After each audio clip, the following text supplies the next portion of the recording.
Tens of fowl stores at the Mvokada market have been burnt to ashes by security forces as traders defy a ministerial order. Plus, traders at the Marché market in Bafoussam are now counting their losses after fire ravaged their stores. Mimimefo will be telling us in the upcoming report that the damages have been estimated at millions of francs CFA. In this edition of the newscast, we'll look at the parliamentary June session that opens tomorrow. My guest tonight is a senior barrister at law as well as a politician. We shall be looking at the stakes of this June session of the parliament. This and more will constitute this newscast.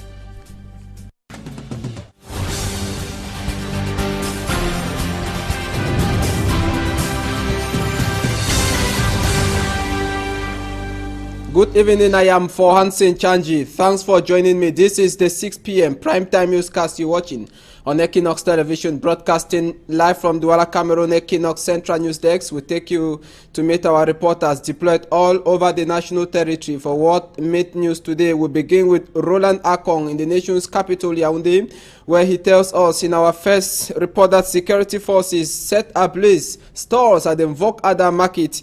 The action was taken after fowl vendors defied an order banning the sale of fowl following the outbreak of bird flu in the Mvok neighborhood. Roland?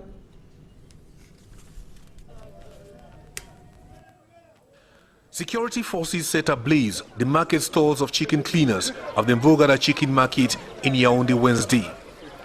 We were told that the market stalls are burned because some chicken cleaners were still at work, defying a government ban on all chicken activities on all chicken markets in Yaoundé. The subdivisional delegate of the Ministry of Livestock, Fisheries and Animal Industries of Yaoundé 4 asked that the burning of the stalls is a part of the disinfection process of the Mvogada chicken market, which begins Wednesday.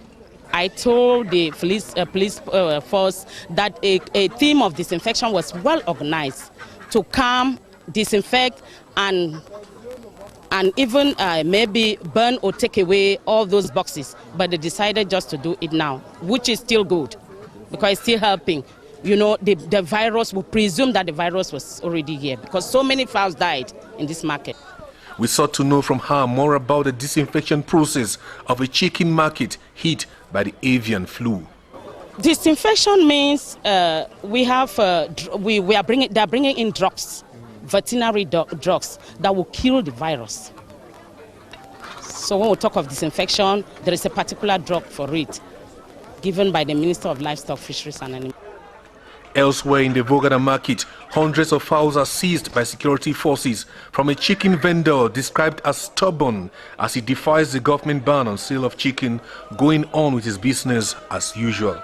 The vendors of fowls are still there. So that is why we are today with, you have seen us with so many police officers. We are trying to stop them from selling fowls again, because this Mvokada market was declared as a zone that was already infected. Police sources say all the fowls will be slaughtered and the vendor will be dragged to court. The Mvogada chicken market is on a shutdown since May 26, 2016, following the announcement of a bird flu in Yaoundé. The president of chicken vendors of the market tells us that the shutdown has a huge economic impact. So minimum 5,000 personnes qui sont en chômage. Hengangi Melan says at least 5,000 persons have been rendered unemployed at the moment. He says duty trucks supplying at least 50,000 fowls every day on the Mvogada chicken market have been grounded. On a au moins 50 camions dans le marché de Mvokada qui ravit. That wholesalers, retailers and other persons involved in the chicken chain are down for the moment until the ban is lifted. We sought to know from the divisional delegate of Livestock, Fisheries and Animal Industries of Yaoundé 4 when the ban will be lifted. This declaration made was after so many analyses from so many laboratories before discovering the presence of this avian flu. So it's only after the disinfection that specimens will be taken again to the laboratories to see whether there is no more virus before the minister will uplift the sanction. We are yet to confirm some media reports which put at close to 100 million francs CFA the economic damage of the ban of chicken activities in the Mfundi division due to the bird flu. And millions of francs CFA perish both in goods, materials as well as liquids as a fire disaster occurred at the Marché market in West Region. That's the chief town, Bafoussam.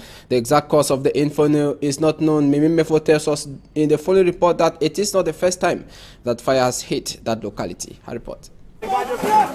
A section of Marché and a private residence in Bafoussam, West Region of Cameroon, almost reduced into ashes as firefighters continue to battle with the white flames. An indication of the enormous damage caused by the incident, that even human and material efforts are in vain.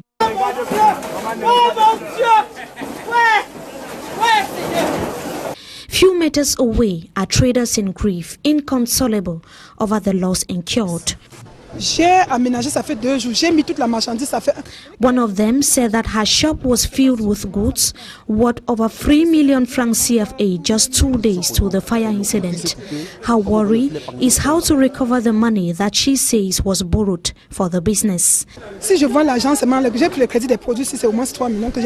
The governor of the West Region of Cameroon, Awafonka Augustin, who was notified, arrived the market few minutes later. It was estimated that at least 10 million francs CFA was lost in the disaster.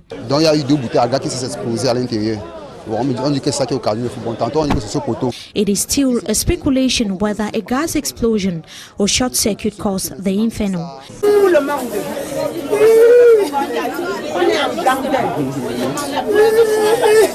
It is not the first time that a fire disaster is ravaging scores of shops at Marché in Bafoussam.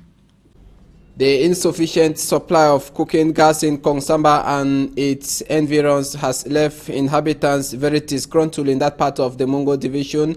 Life has become difficult to locals as they have gone for weeks now without cooking gas. Jacques Kwekinge present the atmosphere in Kongsamba. The arrival of a consignment of about 1,000 bottles of cooking gas caused commotion instead of satisfaction amongst the inhabitants of the town of Kongsamba in the Mungo division and its environs, showing at which level and duration these inhabitants had been fending for this precious substance.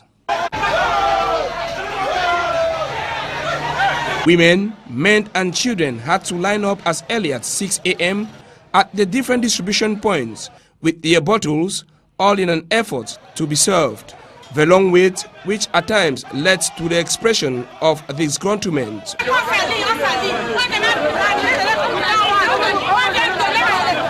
Some even ended up exchanging blows. Many are those who stayed in the scorching sun up to 5 p.m. but could not still be served, as retailers say priority was given to those who had booked earlier. This situation even forced some of the inhabitants to accuse the retailers of creating scarcity in order to sell at a higher price.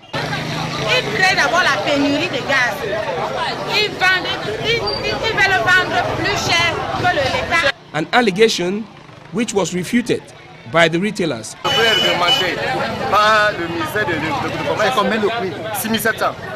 Nonetheless, the 1,000 bottles of gas at the end of the day could not satisfy the wants of the inhabitants of Kongsamba and even those from neighboring towns like Melong and Lum, where the inhabitants have gone for several months now without domestic gas.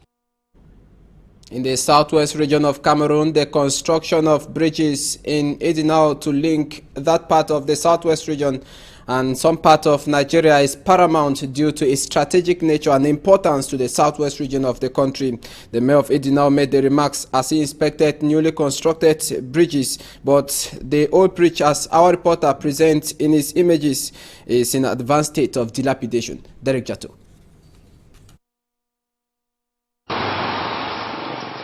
Edinau Council inaugurates some realized project in the presence of administrators of Fako Division. A privilege for you to join us to inaugurate this bridge today so that the population of Idi now can make use of the bridge. Mayor Lifanje told the officials that his communal development drive, especially on this bridge, was a necessity to correct the wrongs of his predecessor. When I came, I saw the way they started the building. I said, no, it was not correct. That's not how they build a bridge. I have to scatter everything down and started it as fresh.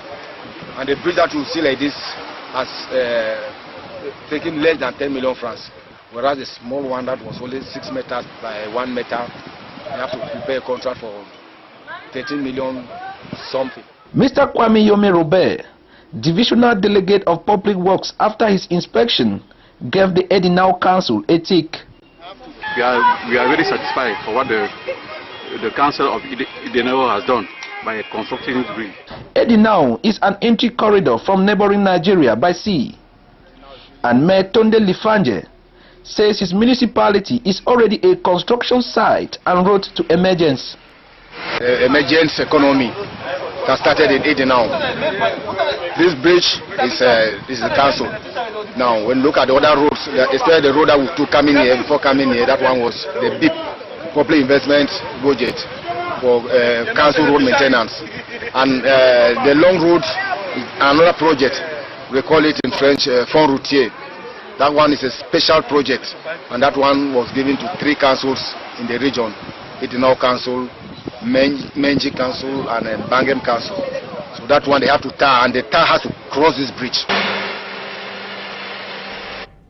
Stopping fraud, guarantee of security to students and officials is primordial in Changwest region of Cameroon as students take on end-of-year examinations, precisely in baccalaureate exams.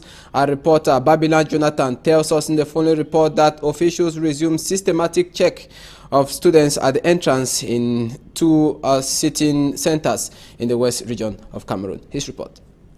There are 1,896 in Chang West region of Cameroon on the race to join the ranks of universities and other higher institutes of learning next academic year.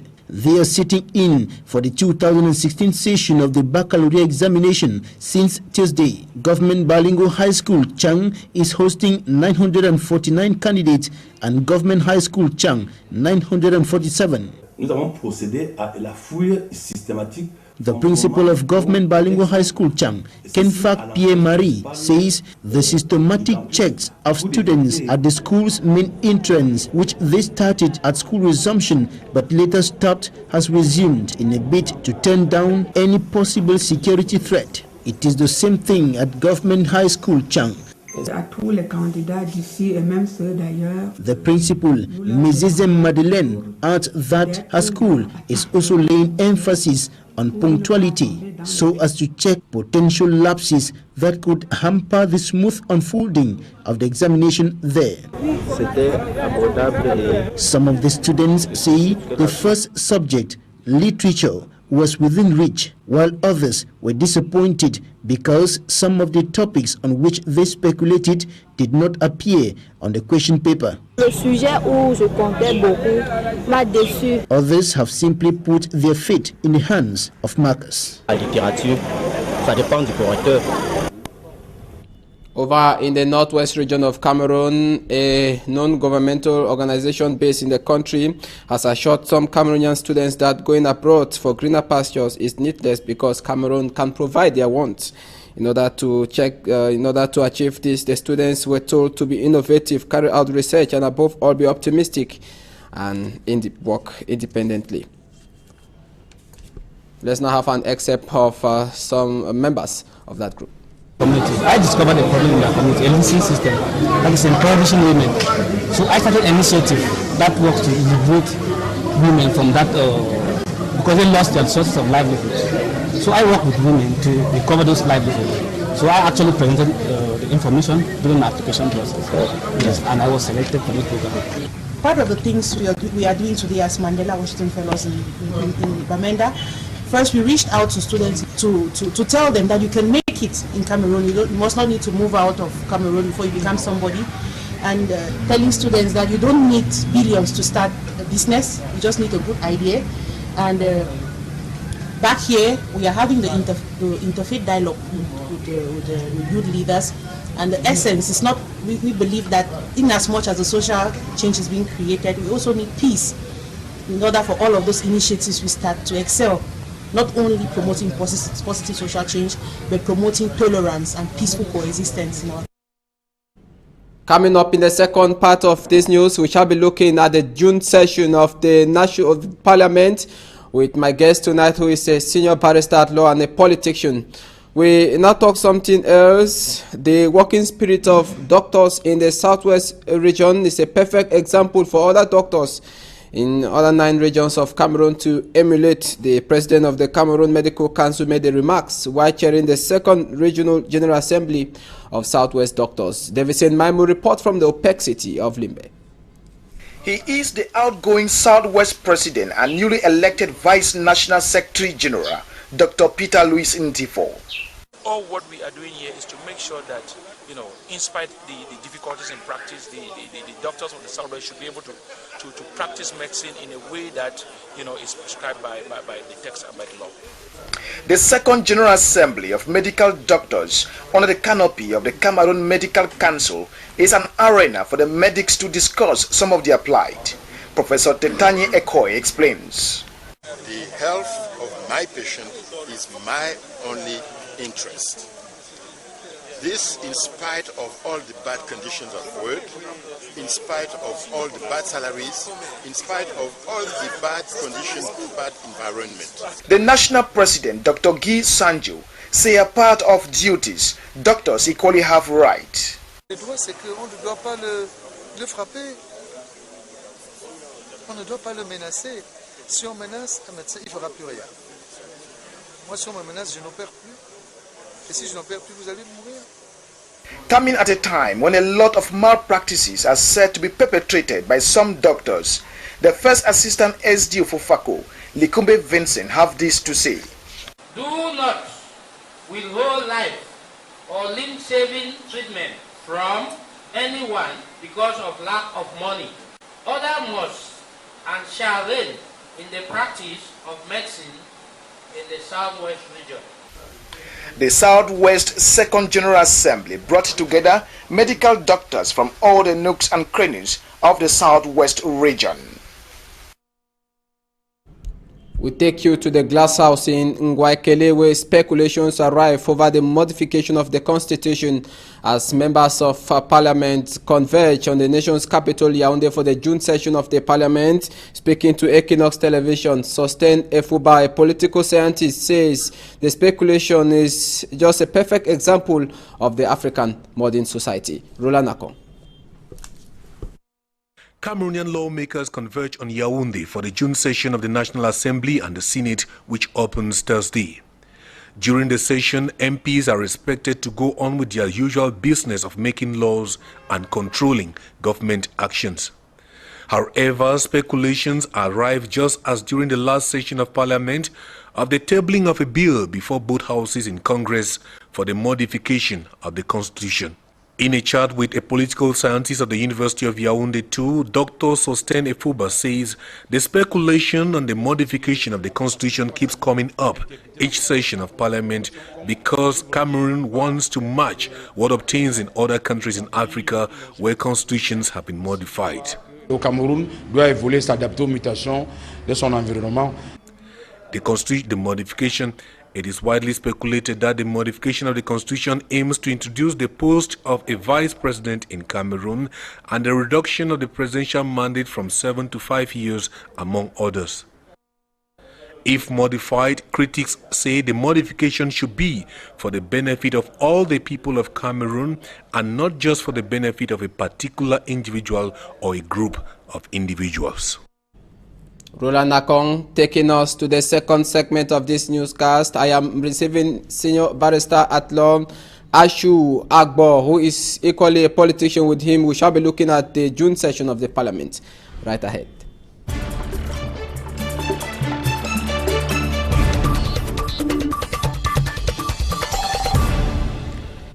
Yeah, welcome to join us in the second segment of this newscast, Barrister. Good evening. Good evening, for. A pleasure having you tonight.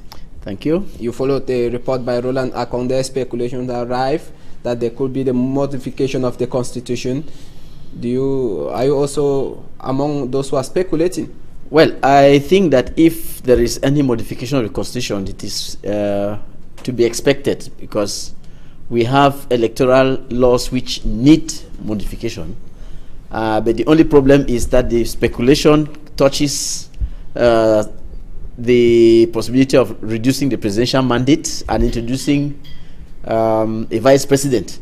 So I ask myself, if that were to be true, what does Cameroon stand to gain by bringing in a vice president?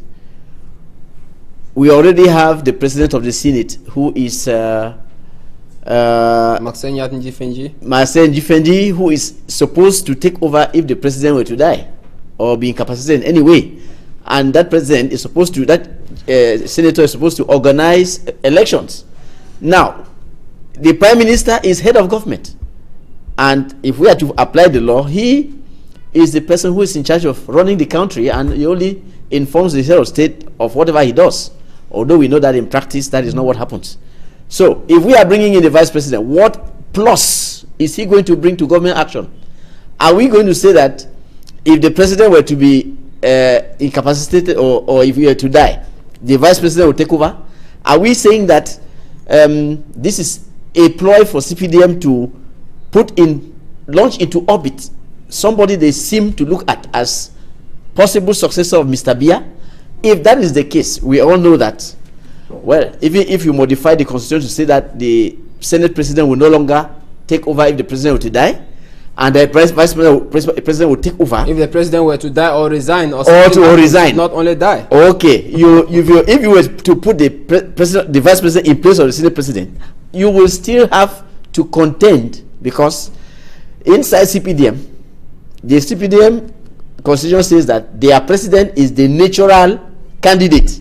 Now, if the president were to resign, he will have to resign also from the CPDM, and the CPDM will have to appoint or elect the vice president of that party for any person to hope that the choice they have made of a vice president will be the person to continue. Now between the putting in place of a vice president and the Constitutional Council, well, I think it is choice out of this. It is better to put in place the Constitutional Council, which is the first court of the land, and which has not been existing. We have been managing with the Supreme Court. The Supreme Court has a lot of business. They should put in place the Constitutional Council, which has a lot of work to do, and which is supposed to be the first court of the land. Now, you see, this thing of vice president, I really don't see any plus that the vice president is going to bring, because we have a system whereby the president is supposed to be dormant, supposed, although in actual fact he is the one doing everything. The prime minister, who is said to be head of government, is appointed by the president, but we see that contrary to what the law provides, the prime minister does not propose any minister, the appointment of any minister, because he himself is appointed in the same decree as the ministers. So when does he have time to propose? But even though the same decree say the ministers were appointed after proposal from the prime minister, a prime minister who is appointed at the same time with the ministers, when did he have time to propose? He too was appointed in the same decree. So you see, there has to be some seriousness. This is because the government is having an upper hand in parliament, where CPDM is having the majority. So they think that the thing is just part of the house, but it's not correct. They should allow the constitution to be applied properly. At this time in this juncture in time, we don't have any need for any vice president. I can still accommodate the presence of the reduction of presidential mandate, although we don't see the reason for such reduction. It was 5, they took it to 7. Now they want to bring it back to 5. What is the reason? 5, maybe 2 terms, as the SDF is well, they said they are the people who said the president should be elected ad infinitum. Are they saying that after Mr. Biya, no other president should be elected ad infinitum? We should. So are you trying to see a means by the regime? We are still within this speculation to block the presidency after President Paul Biya leaves power, if at all they are going to introduce that bill? No, I think the regime is afraid of the unseen, of the unknown. Mostly they are not sure of what will happen if Mr. Biya will no longer in power. So what I see them doing is trying to put in place things that will go towards securing Mr. Biya's life and property if he were no longer in power. I don't think they want to block any person from being president. Now, when you look at the March session and the June session, it was speculated that in the March session was going to be introduced. This June session, maybe they are ready now, because they were supposed to have sent out those bills to parliamentarians before the session. They never respect anything. Maybe now they are ready because they normally give their bills to the parliamentarians on the night of the session, whereas they were supposed to give them before. So maybe they are ready now to go ahead with their constitutional amendments. If they are not, well, we still have time. Now, barrister, you are a barrister at law and a politician at the same time. You wear two caps. Now, what do you expect to come out from this June session of the parliament? Well, it will depend on what bills are tabled before the parliament. If they table the bills for the amendment of constitution, then we are going to have a heated constitutional debate. That will not really last in parliament, but it will be echoed all over the nation. But what can you push forward? What can you push these politicians to table some of these bills? You know, push the government to table them. Well, you know, like water, the problem of water. You know very well. You know very well the rules of the parliament. You cannot. I mean, an ordinary citizen cannot table any bill. A private member bill. You can't table. SDF has tried several times. It's almost impossible. I mean, you have to be in parliament first before you can even hope that CPDM will give you the privilege of tabling a bill. So we know that everything they are going to table is going to come from the government bench or from CPDM. I don't expect anything from you as a politician, you know the worries of Cameroonians, definitely. And well, CPDM has done everything but take care of the worries of Cameroonians. So I don't expect them to do any miracles. Even if they are coming up with any bills to amend constitution or to do whatever, that will be only. Their amendments will be geared towards preserving their own interests, not you and I. Now, when you look at what took place in Brazil, how they had to suspend their president, the parliament, they work from the lower house Congress to the upper, that's the Senate. When you make a comparative analysis with that of Cameroon, how do you rate our parliament today? No, that's a big dream. We should not even think of it. In Brazil, that's a country where there is real democracy. You saw members we have democracy. We saw members of the president's own party voting against her because they had at heart the interests of the nation. But here we have people who they vote as one Njangi group. They vote as a Njangi group. Nobody thinks that what he is voting is going to hurt the nation or not. I don't think any person can imagine that CPDM parliamentarians or senators may want to impeach the president. And I want to remind you, our constitution says, contrary to the Brazilian, which is not the case with the Brazilian constitution, our constitution says nothing that the president does while he is in office can lead to his prosecution. So how do you take him to become Lula da Silva? There's no way. He can never follow the Brazilian example, because we have allowed them to modify our constitution to bring in this impunity, this presidential impunity. All right. And that was the Brazilian president Dilma Rousseff, who has just been suspended. So many days for her suspension to come to an end while she undergoes trial. Now, before we leave, the trial of Hissène Habré, sentenced to life imprisonment. Just a comment before we leave, Barrister. Well, Hissène Habré is an African dictator who has luckily been tried by Africans. We have always been clamoring that Africans should be in charge of these African politicians who stand trial. The problem here is that because many people ask the question, why the severity of the sanction? You remember when this case started, Mr. Hissène Habré refused. He opted to talk. He opted not to talk. So you see, it's one of the options. You may want to give evidence on oath, or you give evidence from the box where you're sitting, or you just sit quiet. It's an option under the Criminal Procedure Code, which is an international code. So he opted to be silent, which is a means of defense. And in front of his silence, the judges had no option but to consider the case for the prosecution as a good case. All right, it was a pleasure having you, Senior Barrister Ashu Agbo, politician and a barrister at law. You're welcome. It was equally a pleasure being with you in tonight's edition of the 6 p.m. primetime newscast on Equinox Television. The entire members of the team join me to say thanks for watching.